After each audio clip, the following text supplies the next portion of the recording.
নমস্কার বন্ধুরা, মিতার রান্নাঘরে আজকে আবারও এক নতুন রেসিপি নিয়ে হাজির হয়েছি। আমি গ্যারেন্টি সহকারে বলতে পারি 99% মানুষ এই নিমকির রেসিপিটা কখনো ট্রাই করেই দেখোনি। এই কথা শোনার পর তোমরা নিশ্চয়ই বলবে ইউটিউব খুললেই কত নিমকি রেসিপি, আর বাড়িতে 80% মানুষ নিমকির রেসিপি ট্রাই করে ফেলেছে। তাও আমি বলবো 99% মানুষ এই নিমকির রেসিপিটা ট্রাই করোনি। আটা আর সুজির এই নিমকিটা যদি বাড়িতে একবার বানাতে শিখে যান না, তাহলে দোকান থেকে নিমকি কেনার কথা আর কখনো মাথায় আসবে না।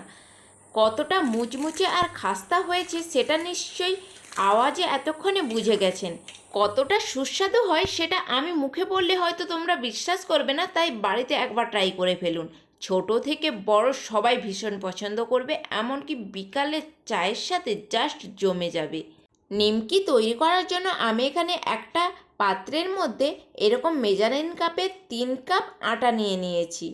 তোমরা এখানে যে কোনো বাটি বা কাপ মেপে এই আটা সুজিগুলো মাপ করে নিতে পারো। আর দিয়ে দিলাম ওই কাপ মেপেই ওই কাপেরই 4/3 ভাগ সুজি। এরপর এর মধ্যে দিয়ে দিচ্ছি 4 চামচের হাফ চামচ লবণ, আর স্বাদের জন্য ওই চামচ মেপেই 4/1 ভাগ চিনি। আর নিয়েছি 4 চামচের 1 চামচ জোয়ান। জোয়ানটাকে এইভাবে একটু হাতের মধ্যে ঘষে তারপর এর মধ্যে দিয়ে দেব। জোয়ান দেওয়ার ফলে নিমকির স্বাদ কিন্তু দ্বিগুণ বেড়ে যায়। সাথেই দিয়ে দিচ্ছি 1 চামচ কালো জিরে। কালো জিরেটাকেও একইভাবে হাতের মধ্যে একটু ঘষে তারপরে দিয়ে দিলাম। এরপর সমস্ত শুকনো উপকরণগুলোকে ভালো করে মিক্সড করে নিতে হবে। মিক্সড করা হয়ে গেলে এরপর এর মধ্যে দিয়ে দিচ্ছি 4 চামচের 4 চামচ রিফাইন অয়েল। তেল দেওয়ার পর আটা আর সুজিটাকে ভালো করে একটু দোলে দোলে মেখে নিতে হবে। যতই ভালো করে নিমকির ময়ান দেওয়া হবে ততই কিন্তু নিমকিগুলো খাস্তা মুচমুচে হবে। আর ময়ান দেওয়ার পরে যদি দেখেন এইভাবে মুঠো হওয়ার পর মুঠো হয়ে যাচ্ছে, তাহলে বুঝবেন আপনার পারফেক্ট ময়ান দেওয়া হয়ে গিয়েছে। এরপর নর্মালি ঠান্ডা জল দিয়ে একটা শক্ত ডো তৈরি করে নিতে হবে। তাই এখানে একসাথে বেশি জল দেবেন না, অল্প অল্প করে জল দিয়ে ডোটাকে রেডি করতে হবে। রুটি বা পরোটার জন্য যেই ধরনের ডো তৈরি করা হয় তার থেকেও কিন্তু শক্ত এই ডোটা রেডি করতে হবে। যদি ডোটা রেডি করতে অসুবিধা হয় তাহলে অর্ধেক অর্ধেক ভাগ করেও ডোটাকে এইভাবেই কিন্তু শক্ত করে রেডি করতে হবে। দেখুন, ঠিক এইভাবেই ডোটাকে রেডি করবেন। একদমই পাতলা ডো করলে কিন্তু নিমকিগুলো খাস্তা মুচমুচে হবে না। দেখেই নিশ্চয়ই বুঝতে পারছেন ডোটা কতটা শক্ত হয়েছে। এরপর 10 মিনিট এই ডোটাকে ঢাকনা চাপা দিয়ে রেখে দেব। 10 মিনিটের বেশি এটাকে রাখার প্রয়োজন নেই।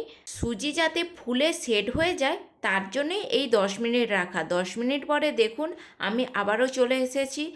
এই ডোটাকে আবারও কিছুক্ষণ এইভাবে মেখে নিতে হবে। 10 মিনিট রাখার পরে দেখুন ডোটা অনেকটাই কিন্তু নরম হয়ে গিয়েছে।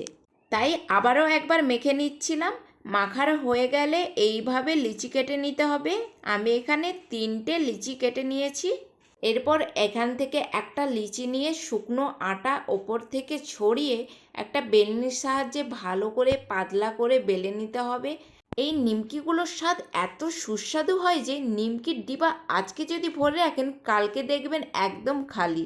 আজকের নিমকিগুলো আমি একদম পাতলাভাবে তৈরি করেছিলাম, একদম নিমকির আকারে। বাজারে যে নিমকিগুলো পাওয়া যায় সেই রকমই আমি আজকের নিমকিটা পাতলাই বানিয়েছিলাম। আপনারা যদি চান এখানে একটু মোটাও রেখে নিমকিগুলোকে তৈরি করতে পারেন। এর ফলে কিন্তু কোনো রকম স্বাদের পরিবর্তন আসবে না। দেখেই বুঝতে পারছেন আমি একদম রুটির মতন পাতলা করে বেলে নিয়েছি। এরপর একটা ছুরির সাহায্যে এই রুটির চারি সাইডগুলো এইভাবে কেটে নিচ্ছি, যার ফলে নিমকিগুলো একই সাইজের হয়। এরপরে এইভাবে লম্বা লম্বা করে সরু সরু করে আমি ছুরির সাহায্যে কেটে নিচ্ছিলাম। এইভাবে সরু সরু করে নিমকিগুলো কেটে নিলে দেখতে সুন্দর লাগবে, তাই আমি এইভাবেই কেটে নিচ্ছিলাম। তারপরে এইভাবে একটু কনাচি করে কেটে নিচ্ছিলাম। হাতে এইভাবে একটু চেপে রাখলেই খুব সহজে কাটা হয়ে যাবে, কোনো ধরনের অসুবিধে হবে না। তারপর ছুরির সাহায্যে নিমকিগুলোকে এইভাবে তুলে নিচ্ছিলাম, কারণ হাত দিয়ে যদি নিমকিগুলোকে তোলা হতো তাহলে নিমকিগুলো একই জায়গায় দলা পাকিয়ে যেত। এইদিকে কড়াইয়ের মধ্যে দিয়ে দিলাম পরিমাণ মতো রিফাইন অয়েল। রিফাইন অয়েলটাকে কিন্তু ভালো করে গরম করে নিতে হবে। তেল ভালো মতন গরম হওয়ার পরে যদি নিমকিগুলো তেলের মধ্যে দেওয়া হয় তাহলে কিন্তু নিমকিগুলো ভালো মতন ফুলে ওঠে। নিমকিগুলোকে আমি এইভাবে ছাঁকনির মাধ্যমে তেলের মধ্যে দিয়ে দিচ্ছিলাম, এর ফলে কিন্তু নিমকি থেকে তেল ছিটকানোর কোনো ভয় থাকবে না। নিমকিগুলো একটু ফুলে ওঠার পরে কিন্তু গ্যাসের ফ্লেম মিডিয়াম টু লো ফ্লেমে করে নিমকিগুলোকে একদম ক্রিস্পি লালচে করে ভেজে নিতে হবে।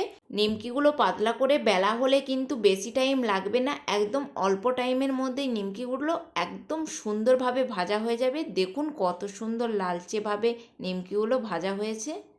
আমি আবারও একবার বলে দিচ্ছি, নিমকিটা তেলে দেওয়ার সময় তখন গ্যাসের ফ্লেম হাইতে রাখবেন। নিমকিটা দেওয়ার কিছুক্ষণ পরই গ্যাসের ফ্লেম একদম মিডিয়াম টু লোতে রেখে নিমকিগুলোকে লালচে করে ভেজে নিতে হবে।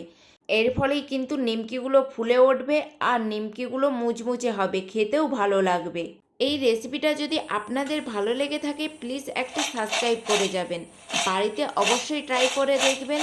এই ধরনের নতুন নতুন রেসিপি যদি পেতে চান অবশ্যই কমেন্ট বক্সে কমেন্ট করে যাবেন রেসিপিটি আপনাদের কেমন লেগেছে।